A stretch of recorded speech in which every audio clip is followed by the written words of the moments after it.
What's up, guys? Welcome. Happy to be joined by Jase on a lovely evening in Dubai Marina, out on a yacht, and just wanted to pick a special location to speak to Jase, just due to his growth in his business over the last 10-11 months, particularly working with him. So Jase has grown his team to a team of 9 right now. He's on a 7-figure trajectory with his fitness business. And yeah, just great to have Jase in, because I know you're going to learn a lot from lessons when it comes to scaling, and also just a lot of inspiration on his journey so far. So Jase, great to have you. No, it's a pleasure to come back out to Con. Good friends as well, not just client and mentor. Very good friends before this, so it's nice. He's picked a beautiful location for us to celebrate the moment. And I used to live in Dubai, as we know, so it's nice to come back and celebrate my wins and achievements here with Con, and just delve into sort of where we want to go as a brand, and more importantly how far the brand's come and the reputation we've kept along the way, because a lot of mentorships you join and a lot of people lose their values, and we've managed to keep that and grow. And as he said, we've got 9 members of staff in total now. It's helped massively me just be able to be me and drive the business forward. 100%. Something I loved you touched on there was like almost coming back to Dubai to reflect. I think sometimes when we're day to day working, we don't actually realise how far we come, and sometimes it takes you taking a step back or going to an old environment to actually realise how far you've come. Yeah, coming back today, obviously I come back every few months. I've got residencies and whatnot, but coming back today was a special one, because I had a business that thrived in Dubai. Was I in the right headspace at the time? Was I putting myself out in the best way? No, so this has been pivotal. Yeah, 100%, man.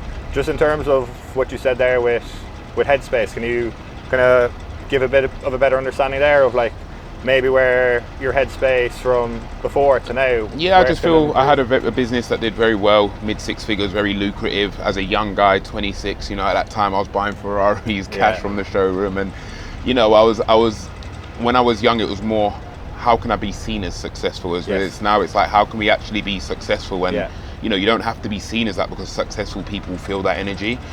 So coming back with an older head and an older headspace is definitely I'm in a much different place in my life, but probably enjoying work the most I've enjoyed it. Yeah, I love that. Yeah, I think huge thing for me, and we spoke about it earlier, it's like in a world full of people who say what they're going to do or what they could do, it's like just actually do. Yeah, and actually doing it. And that's what I always do. I'm like, we're not going to shout about it, we're just going to get it done. Then we're going to, like we do now, reflect every 4 or 5 months and have a catch up about it. Yeah, 100%. Okay, so one big question I have for you, because I think a lot of people, this is an area they can struggle with when they're looking to grow their business, coming down to actually hiring coaches to work under their brand. So you obviously have really successful coaches working for you, doing really well, loyal to the brand and thriving. What would you feel like maybe lessons you've learned from hiring, or just like points you'd give someone to kind of hire right for your business? I've got great coaches now. We've got great coaches. Some of them got over 50 clients, so they're in lucrative positions. And my goal is, when I have a business, is to how many people can I impact, how many people can I help and accommodate my staff. But I feel when hiring a coach, when I was hiring a coach previously, I would do it based off image. This coach looks good, so they're going to bring people through the door. In hindsight, it's not about that. And when you vet coaches for your business, essentially in life, you've got A players, B players, and C players. You probably want to pick the B players. The C players are a bit too lazy. The B players, they're going to provide some ideas maybe once or twice a week. They're going to get their job done and perform to an optimal level. That's who I want in my business, and that's who I've got. The C players, they're too lazy. They're not going to bring much value. You might have to prompt them to get things done. And the reason why you don't hire A players is because they're too ambitious. They're going to get to 30, 40, 50 clients and then build their own brand and move forward, and you'll be stuck with a gap in your sort of business, if that makes sense. So it was learning. When I started, all the guys that look good, they were C players. Now I've got a nice balance of B players here, because one of my coaches, he actually said to me is, Jase, I like just being told what to do, operating and seeing the benefit of that. Not everyone wants to have their own brand, manage all the ops and behind the scenes. So the best thing is, all right, let me hire some B players. But however, I say to my team every week, if you want to leave and do your own thing, let me know. I'll get you to an A player and you can go on. But they know there's a very solid core foundation security within the brand. 100%. Yeah, I think with just what you said with coaches, I think it can be a mistake as a business owner to almost hire a coach to help the business grow. I think a coach should be hired to facilitate the growth of the business that you're doing and the strategy you're doing. So that's the way I always saw it. I was like, I want to scale the business. to fulfill the clients that come on board, I need coaches there. I had obviously I do coaching and mentorship as well in that space. I had a coach hire a female coach. He's a female brand and he hired a female coach.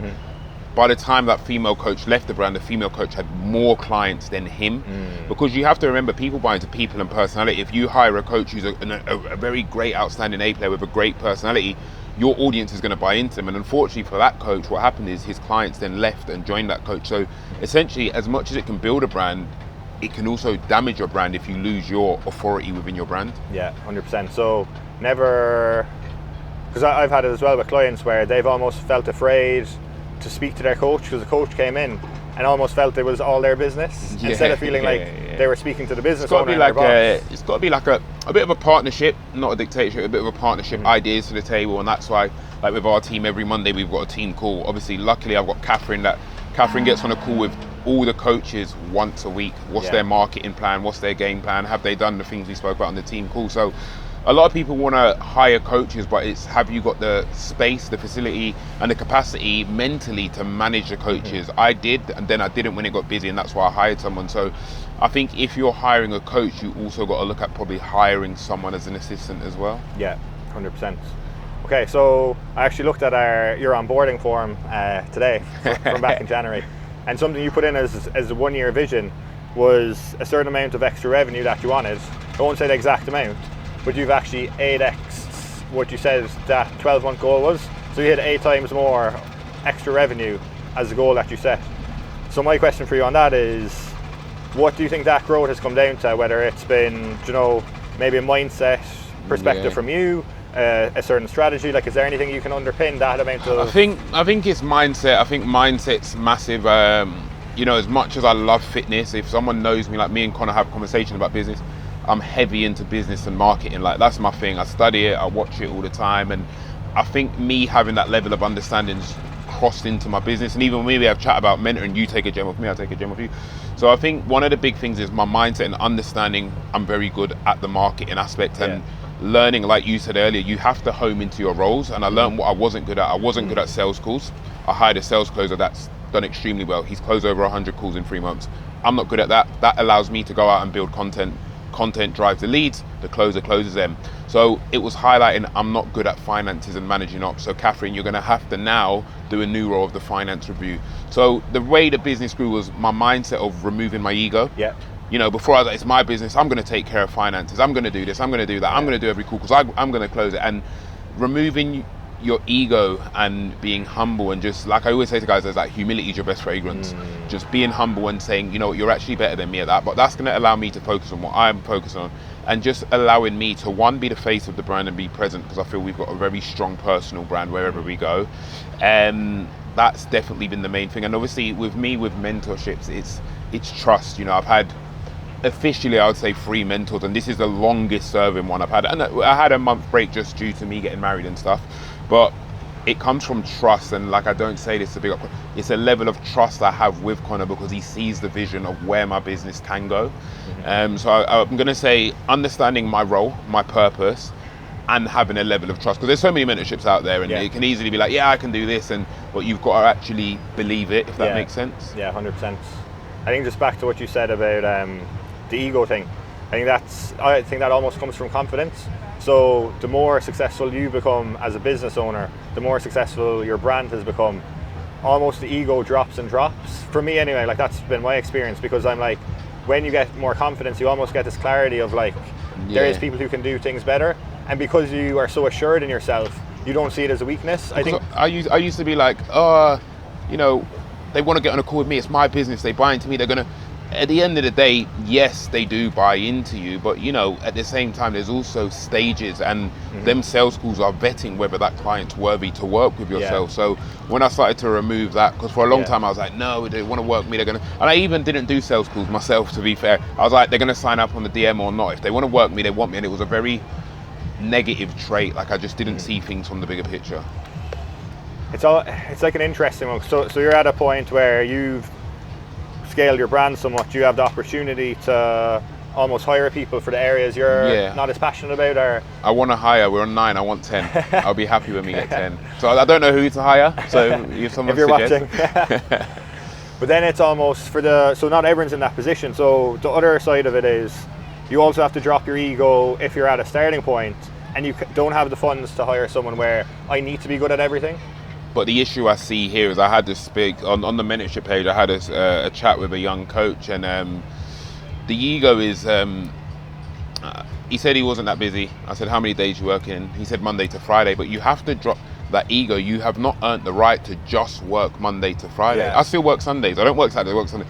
You have to earn the right 100%. to say, I can't, I'm in a position I can't work the weekends. Yeah. And that's an ego thing. And if I didn't have the funds, do you know what I do have? I had the time. Yeah. And I remember in 2020, obviously we started coaching in 2016, so a long time. So when the 2020-21 hit, we already had over 150 people on the brand, so we doubled that. Yeah. And I remember at the time I was training, I was competing at that time. I don't compete anymore.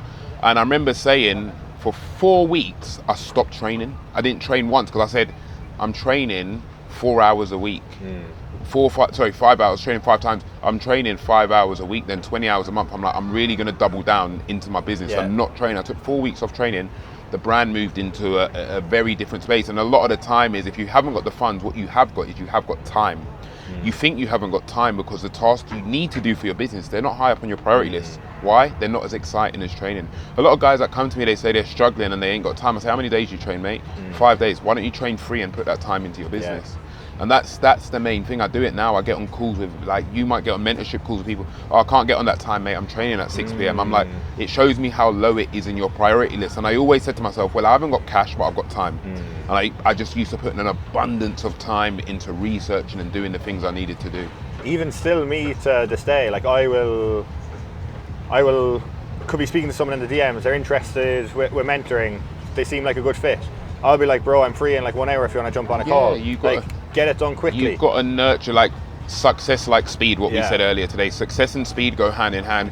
Great correlation, ego on the ball, because you need to strike when you're top of mind with someone as well. 100%. I feel like that's a massive thing people overlook. Yeah, bro, I'll check my availability. Jump in next week. I know. People just think some people just don't care about. Sometimes you wonder like why your fitness business, my fitness business was so successful. Then sometimes you see the work ethic of people who someone's interested to book in on a Friday and they're like, nah, let's book in for like mid next week, and it's like.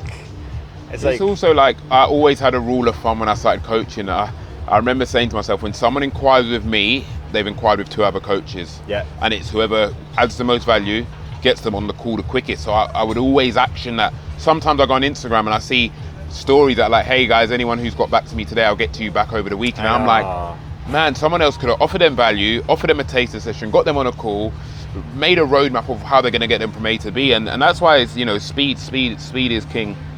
That just kind of led me into something else. Sometimes I think coaches post content not to impress their like target audience, but actually to impress other coaches. Yeah. So trying to look like they're very busy, trying to look like those kind of things. And it's like, oh, other coaches are going to think I'm busy because I'm saying this about application forms, but the people who are watching it who may be interested in buying from you may actually be turned off. Switch off. Yeah, like, people market very hard. I've got 2 slots left. I've got 2 slots left. I don't agree with that. Do you know what I mean? It's great you've got 2 slots left, but I feel like there's a lot of marketing to the wrong audience. Do you know what I mean? Just to seem busy, but you need to be true to your authentic self. Okay, so results. Something I find when someone inquires with me for business coaching and I go onto their page and I see very small amount of results, I usually think this is going to be someone who's hard to work with, and I'm quite reluctant to work with it. So your brand is huge on elite transformations. What would you say? Obviously, I definitely think there's a component of you can get really good clients on board, etc. But what would you say there's an underpinning there in terms of maybe the coaching service itself, just people buying into a brand that's already known for that? I think results and reputation go hand in hand, and we're in a world full of marketers and online coaches with no results but 30-40 clients because they market very well. Eventually you'll get found out when you haven't got any testimonials, when you haven't got any transformations. And we were always big on results because I was like, well, I can't afford content, but you sign up as a client, I can get a result, I can do a talk over, I can do a testimonial, and I can post a result there. Do you know what I mean? So I always say the reason why results are king, because every single client result you should get, it should be 3 pieces of content. So that was driving me to get results, because I was like, well, I'm really, really good at this, and then I learned everything else along the way. And I always say, like, when people say, what's your business model? I say results-driven business, because essentially that's held me. And when you acquire results, you start to build, which I still think is the best marketing tool in the world, is referrals. Yeah. When you build results, someone comes on your page, they see a like-for-like physique, that's the deed of trust. And what people need to remember is that Instagram is the shop front. Yeah. And you're just looking through, can this person serve me? No. If I go on your Instagram now and there's just images of you, that doesn't serve a purpose to me. And the way the world works is, we live in a very shallow world where it's like, what can you do for me? That's great, it works for you, but what can you do for me? Yeah. And people are not advertising what they can do and how they can get the client to the result, but they've got 10 pictures of themselves on their page. Yeah. And that's the first thing I do. If someone inquires with me for mentoring in that space, I would vet it. And if someone inquires for me for coaching, the same way I still vet the page, Yeah. so I know what to talk about on the call. Whereas I say to guys, hey, guys, some of the guys I've helped, and they're getting on calls with potential coaching clients, I say, tell me a bit about the client just from their Insta, that I've not checked it out. It's like, man, I'm going to know the pain points, if they got kids, how we can factor things. So I actually think coaching's become very lazy in terms of getting the result and what it actually means and what you can get out of one result. And just coaches are lazy in their process of vetting before the call. 100%. I think as well, with social media now, a lot of people can talk a very good game, and I think for you and me, I think we're both kind of similar in that way. We don't really like to talk, yeah. so that's why I've been so big on results. I'm like, especially kind of coming into the mentoring space, being quite like a young one, like 28, a lot of competition, like 35, 40-year-olds. So you are the youngest, and the youngest, but who's done very well very quickly. You kind of like need to earn. So I was like, I don't deserve respect. I need to earn it, and especially when I'm coming in as a newbie. So I was like, I'm not just gonna post a reel saying this is how my client did XYZ with no name, no context, and just a made up person. I want faces on my page. I want actual results. I want actual people, because I think that then builds confidence in yourself. So like, and other people sing your, like, I've sent 3 or 4 guys to you. Other people sing your praises for you. Yeah. When it's genuine, when it's actually real, tangible people. Yeah, 100%. Okay, so steps for you, like moving forward. I suppose you being at a point now with the business where, as I said, in terms of your 1 year vision, you 8x'd it. You're on a 7-figure trajectory. You have a team of 9. What pushes you to like continue to want to like progress the business and progress the brand? Is there anything specific? One, the same thing why I got into coaching. Genuinely, I want to help as many people as I can. I want to impact as many people as I can.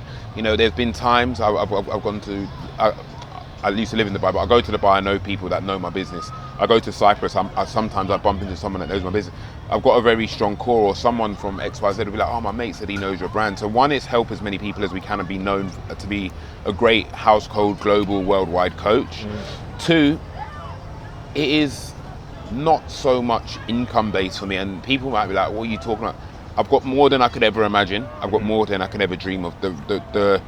It's not the financial drive. It would be a very unfortunate position for me to leave this world and say, what could that have been like if we went 100%? My satisfaction is not monetary. Yeah. I'm very well in investments and things like that. My satisfaction is just knowing we gave that a good bit of welly, and this is where it led to.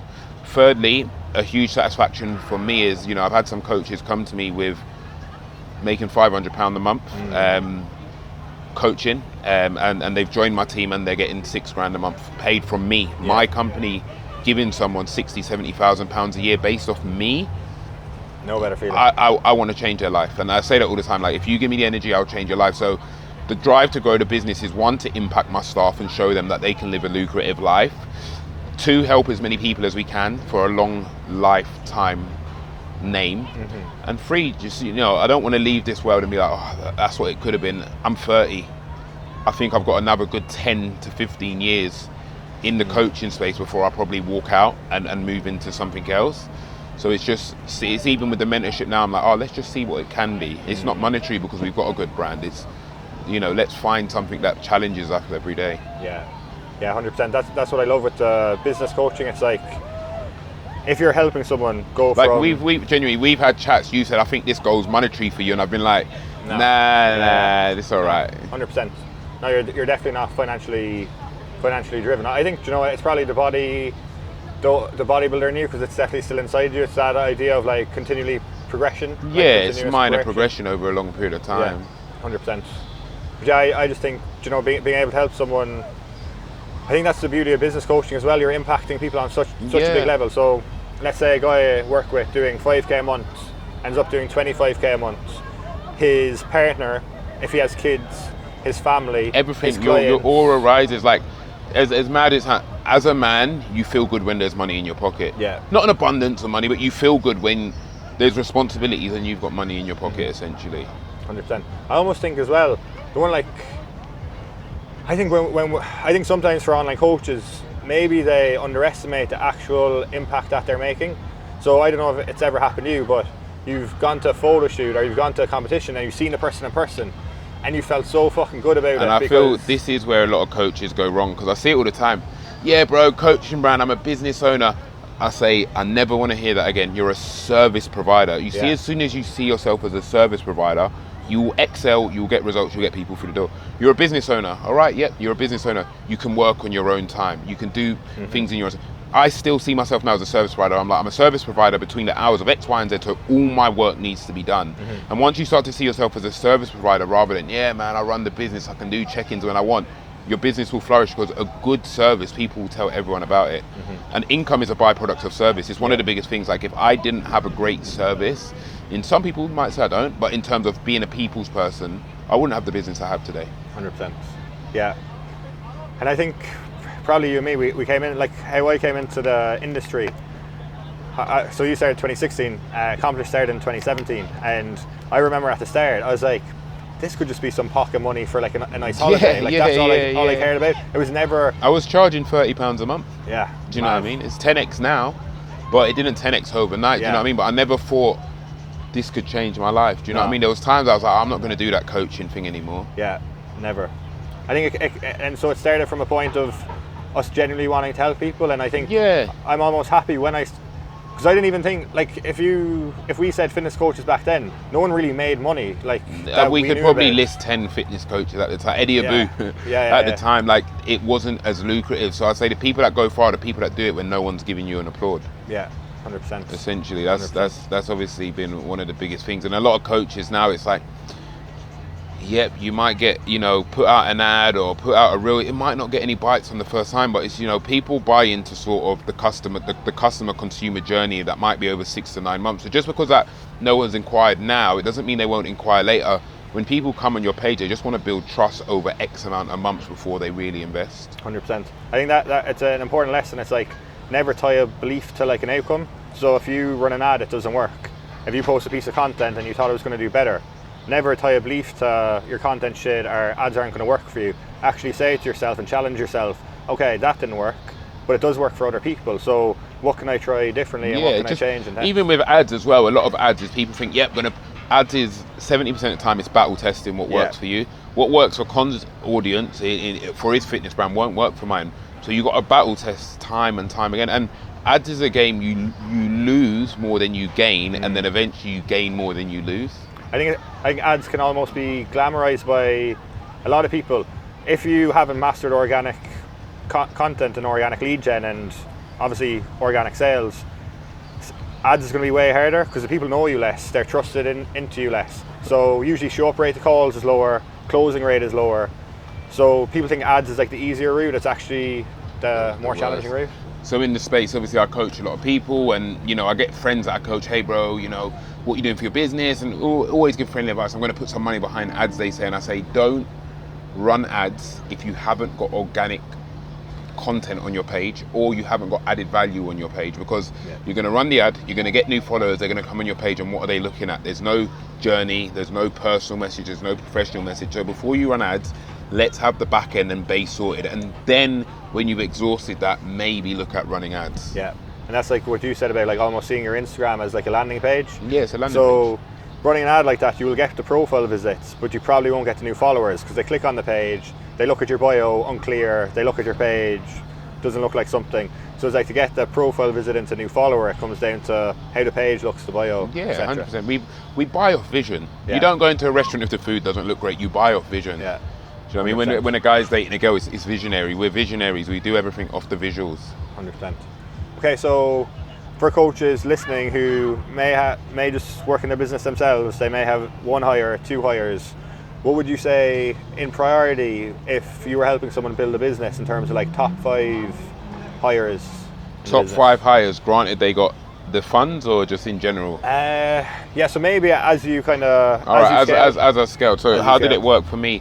My top 5 hires for me in this exact order, I would say, was very basic graphic designer. Graphic designer at the time was using Make It Unique on retainers. Yeah. Everyone used them at one point. Graphic designer. Why? Welcome packs. Everything that you need in terms of coaching document. 2, I would say a landing page just for a sense of professionalism. I do think they are quite died out a bit now. But just showing you sort of my journey. 3, a videographer. And obviously that does come with a cost, but you know, if you've got those funds, invest into a videographer, because that's going to channel you getting your personality across, people buying to people. It's going to get your professional message across, your personal message across, and your educational message across. So it's going to hit the 3 pillars of your company that's going to help you grow. On the back end of that, depending on where you are, I would say hiring, say if you're on 50, 60 clients, is hiring someone to come in and do the things you don't like to do. Whether, for me, it was a brand manager. And some people would think I would say VA before that, but you know, in 8 years, we started using someone to help with outbound just now. I would say once the back end's done, you do that last. So I'd say a brand manager there. Actually, no, I'd say a member of staff, and then a brand manager. So the brand manager can manage 2 people at once. But that's how I'd have it. And I don't think it's that difficult. Whereas what I'm seeing is a lot of people, they're hiring closers before they've got a team member, and they're not getting enough calls. They're hiring a closer before they've even got a team and a brand. And I think the reason why I'm so big on hiring a manager in your business is because someone else will come in and see it from a bird's eye view. I hired very early on. Yeah, 100%. I think that also comes down to the beauty of coaching, even for me, like looking at an individual and knowing what they need to make their business tick. So could work with someone, let's say, who has a crazy big following, really good engagement. For them, it's getting someone inside their Instagram, leveraging that audience. For someone else, like Jase, when we started working together, who had a lot of inbound, a lot of referrals, it's like, okay, that's not what we need to prioritize. Yeah, because we wasn't, more the management. That's what I'm trying to say. Virtual assistant, outreach, it's not for everyone. Just because your mate's doing it, it's not necessarily for you, because we didn't do it. Do you know what I mean? We did organic, we did inbound, but the reason we got inbound was because our content and message was so strong. Sometimes the reason people need outbound because their inbound isn't strong and their content and message isn't strong. 100%. So people assume, you know, I'm going to sign up to this mentor, I'm going to get a VA, we're going to take over the world. It doesn't really work like that. No, 100%. Because I think you need to be, even if you're reaching out a message, you need to be someone who's worth responding to. So it's like sometimes people think it's easy, it's just like outreach, or if they have a VA, my VA is shit, I'm not getting any replies. But it's like, are you someone people want to reply to? People want to go on your page and say, wow man, this guy knows his stuff. Do you know what I mean? 100%. Okay, one thing that's interesting that I want to touch on would be in terms of you delegating sales calls. So obviously I know it's Charlie who's a closer of your business, who's amazing. Can't say enough good things about him. The interesting thing I find is, for you, why do you think that almost helps? Obviously I know it's an area you're not passionate about, but for a lot of time, in my experience, the face of the brand taking the calls is going to be beneficial, and it's one of the last things I would get one of my clients to delegate. Most of my clients do it themselves. I just want to coach. Fair. I just want to do what I'm good at now. At the time, we have to sort of look at, regardless of what's going on, what leads are coming in, the priority is my current clients. And that's why we've got a great referral system. We've got a great lifetime value of client. If I'm getting 10 sales calls a week and I'm doing them 10 sales calls, I might not have time in the day. Even now, not heavily, 3-4 minutes, that check-in process might get shorter and brief, and I'm going to lose clientele. So I don't want to do my work there and then have to do a sales call when I can focus on just doing what I'm good at, secondary replies, and hiring someone that's better than me. It's not a sales call for me. Hey, when you inquire, we've got a coach coordinator that's going to explain you through the packages in much more depth than I would, and see which package is 1, suited to your financial, and 2, suited to yourself. So it's the way you pitch that proposition, if that makes sense. I'm not like, hey lads, you're going to get on a sales call. No, we're seeing who in the team's the best fit for you. Because I don't coach a certain type of person when I'm full. Do you know what I mean? I pick my strengths, I pick who I know I'm going to get on with. Obviously, when I'm not as busy, I'm then more open to that. I think a huge important thing to note here is you have to earn the right to just say what you just said. So Jase is in a position, and he's built a reputation where they shouldn't be surprised not to see Jase on the call. No, like no one's surprised. They don't necessarily deserve his time because he's built that reputation. And if they really want to work with him, they have to show they're serious. They have to pay, and then they'll get the opportunity to work with him. But, huge but, you have to earn that right. So if you just started out on your coaching journey, remember 7 years we've got our closer halfway through. Yeah. It's year 7. Yeah. Do you know what I mean? And before that, I only started doing calls myself in year 7, but that all came down from personal brand. Okay, so I think your business has always been in a really good position since I've known you, and you went with a few mentors, didn't necessarily help you kind of take things to the next level. What would you say the biggest difference from working with me to those experiences that help kind of like push? I know that there's many things to it, but like, if there's anything specific that you could say. I'd say there's definitely different specific. The mentor I worked previously before you, this amazing mentor, helped me with back ends, landing pages, all of that strategy. He was a one-man camp at the time. Now he's doing extremely well. With yourself, I think it was more an element of belief. You believed in my brand. We had brands at a similar position, and you allowing me to see myself as more of a CEO. That's why it's called CEO Scaling. But this was the first time I was like, no, I'm the CEO. And like, I've got a great brand manager, Catherine, who I'm meeting tonight. It's like, if I don't want something done, I'm going to delegate it. Whereas before I was like, no, this is my business. I need to make the welcomes. I need to do everything. So you've installed, you are the CEO. You're more valuable doing this. Your time's valuable here. Whether it's in that meeting, creating this content. So you gave me that belief to understand that I need to see myself as the CEO and it came from, I saw you in your coaching brand doing things which I was like, fucking hell, how is he not doing that? Do you know what I mean? And I saw it pay dividends. So I think the belief from, I buy into people who have walked the walk before me. I will never buy from a mentor that's not walked the walk before me. That's just how I buy. And I saw you do that. And so anyone watching this, he's been there and he's done it. So that helped me. So I think that was the big shift in transition, because this last 12 months, or maybe 12 to 18, the way I've seen myself has been very different. Yeah, 100%. I just want to as well say for you, just appreciation really for one, how good of a friend and client you've been, because you always spread a good word.